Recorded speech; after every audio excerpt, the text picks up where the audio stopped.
Good morning. And before we get going, I'd like to thank Cerberus 40,000 over on my Discord channel for pointing this story out to me. And it's a story in Video Games Chronicle by Andy Robinson. And what it's about is the new PlayStation Plus, the revamped version of PlayStation Plus with the different tiers. And it started to roll out, and some people have noticed certain things. Specifically, as it says in the title, Sony's classic PlayStation games on PS Plus appear to be 50 Hz, even in non-PAL regions. And it goes on to say, first-party games appearing in Asian markets look to be the PAL European versions, which run slower.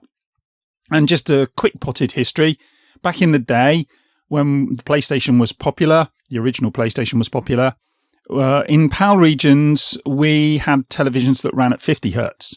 Whereas in NTSC regions like America, they had televisions that ran at 60 Hz. And how this often translated was that when you had a game in a NTSC region, it would run at 30 Hz, or 30 frames per second, whereas in PAL regions, it would run at 25 frames per second, and sometimes 60 frames per second or 50 frames per second, respectively. But often it would run at 25 frames per second in the UK, whereas it would be running at 30 frames per second in the US. So in effect, we had an inferior version. These days, though, there's no need for the inferior version because we all have 60 Hz televisions and above sometimes 120 Hz. So there's no reason to have the PAL versions. You may as well have the 60 Hz versions, the 30 frames per second or higher versions, as opposed to 25 frames per second. So a lot of people aren't happy when this happens. And we saw this with the PlayStation Classic, but we'll get into that in a bit. As it says here, some classic PlayStation games being added to the PlayStation 4 and PlayStation 5's revamped PS Plus catalogue appear to be based on the slower PAL 50 Hz versions. And it goes on to say, a user playing the PlayStation 1 version of Ape Escape via the Indonesian store first noticed that it appears to be PAL, based on the PAL version of the game, because it credits Sony Computer Entertainment Europe during its intro instead of America or Japan, and runs at 25 frames per second instead of 30 frames per second. And I've explained why that is the case. And then it goes on to say, all the first-party PlayStation 1 games on the classic lineup, including Everybody's Golf, Wild Arms, Jumping Flash, and Karushi, also appear to be based on the European PAL versions. VGC has confirmed. And it does seem to be that it's the first-party games and not third-party games, because it says here, however, other third-party games on the service, such as Tekken 2, Siphon Filter, Abe's Odyssey, and Mr. Driller appear to be based on the NTSC versions. So we have to ask in a little while why the first-party games are the PAL versions. And we can speculate that on a bit. But let's just move on for a minute. It says, VGC has verified that the exact same PAL versions of Sony's first-party games are what are being offered on the Taiwan PlayStation Store, which is interesting because it says it's a region which uses the NTSC video format, or did in the past. This could suggest that Sony plans to roll out PAL games globally. And that would be, well, a mistake. Certainly not a good idea. And I certainly, fans who understand these things a little bit will not be happy about that. And I'd certainly not be very happy about it if I lived in the States. I'm not happy about it living in the UK. There's no reason to have PAL versions anymore. We might as well have the faster running versions. Then it goes on, Sony has formed for this, yeah, and indeed they do. 2018's PlayStation Classic console contained many games that were based on the PAL 50 Hz versions, even in NTSC markets such as North America, which frustrated fans, and of course it would. Now, it was relatively easy to get over that with the PlayStation Classic because you could hack it and then you could put the 60 Hz versions, the NTSC versions of the games on the PlayStation Classic, which is what I did, and I didn't bother playing the 50 Hz versions. But that's not something you're going to be able to do with the PlayStation 5. So, or the PlayStation 4 for that matter. So it is annoying and frustrating. And then the story speculates a little bit about why this might be the case. It says, while it was never officially confirmed why Sony opted to include the inferior PAL versions in markets such as the US, where the format was never used, one reason may be multiple language options offered by European versions.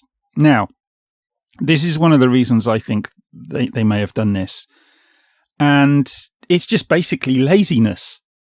Because if you've got a readily available version of a game that, okay, it's slightly inferior because it runs at 25 frames per second instead of 30 frames per second, it's the PAL version as opposed to the NTSC version, but it's got multiple languages and you've got various regions that you're going to be rolling this out to that require the different languages.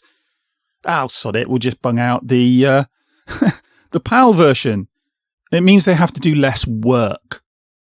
And I think that might be what's going on here. I think it might just be a case of Sony being lazy and thinking, it'll placate them, it'll keep them happy.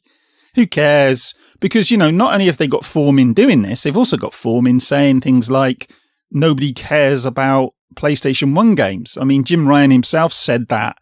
I haven't got the quote available to hand, but Jim Ryan actually said that, he'd been to a conference or a show or something and he'd seen older PlayStation versions of games running versus the newer ones, and who wants to play those? Well, some of us do, and it's got a historical reason for it as well. People study games, people want to design games, they want to look at these older games. What do you care? Some people want to get hold of these games and they want to play these games for whatever reason. And if you're being like this and you just can't be bothered, it does annoy people. It certainly annoys me. It says here, as explained by Digital Foundry's Richard Ledbetter in its PlayStation Classic analysis, fundamentally the vast majority of these PlayStation titles were designed for 60 Hz territories. And even back in the day, there was a night and day difference between NTSC and subpar PAL versions. So even back then, when we had to run them in PAL because we had 50 Hz PAL televisions, they were inferior because they ran at a lower frame rate. But now, there's no reason for it. And as it says here, the gap actually widens with the PlayStation Classic and with PlayStation Plus because we're now all running 60 Hz televisions. And as it says here, the gap actually widens with the PlayStation Classic compared to the original NTSC hardware. It's worse here because at least back in the 90s, 50 Hz software would have run on 50 Hz screens. So it would translate 25 frames per second on a 50 Hz screen. It's exactly double. So you would get a smooth, albeit slow gameplay. So it would be slower than NTSC, but it would run smoothly. And it's worse still for potential US buyers of the Classic who would have never experienced the slower PAL versions to begin with. And there's no reason for them to have to. Or any of us, for that matter, as I've already said.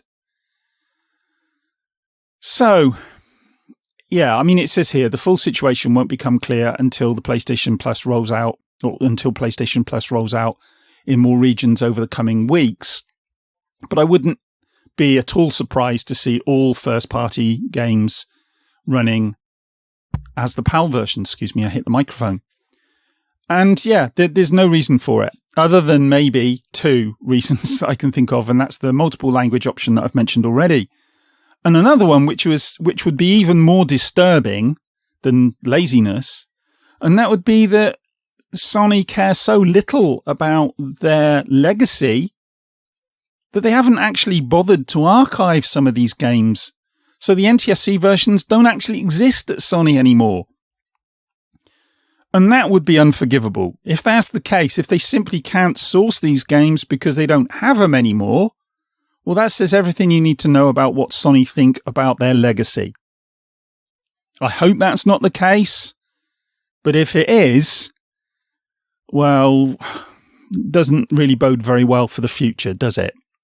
And we've already seen stuff like this with, is it Nintendo closing down the 3DS and Wii U shops in 2023, and, their attitude, there are no plans to offer classic content in other ways. I mean, it's kind of a trend with these companies, or maybe not a trend, just a continual attitude that they don't seem to care about their own legacies and their own traditions and their own past content and games. And they don't seem to care about the people who do care about it. I mean, Nintendo goes after people putting out ROMs, and I'm sure Sony aren't particularly happy about it either. But while they carry on like this, why shouldn't we get older ROMs? I mean, at the moment, you're probably better off getting the PlayStation Classic or emulating these games on your PC or whatever, rather than getting these PAL versions on PlayStation Plus. And similar thing with Nintendo as well. Both companies, their attitudes towards their legacies, they suck. It's terrible. It's a terrible look. And Microsoft are marginally better, but they're not great. I mean, they don't provide very many original Xbox games in their back catalogue. And I know some of it's down to licensing, but these companies should be bending over backwards to make these games available. Okay, I know it's not many people who want them, but, there are people out there who want them. And I've got something to say about Microsoft as well, maybe tomorrow, because I think there's something going on there as well. It looks a bit weird, and I'd like to see more of their backwards compatible games. But that's, as I say, for another day. But what do you think? Do you think that maybe it's because of the multiple language options that are available in the PAL regions, so it just makes it easier for them to port the games across the multiple regions without doing any real work? Do you think maybe they haven't got the 60 hertz versions, the NTSC versions anymore? I mean, what do you think? Why would Sony do this? Let me know in the comments and we can have a chat about it. In the meantime, I'm going to finish my coffee because I'm drinking coffee today because, I do actually drink coffee as well. And I will speak to you guys in the next one. Bye.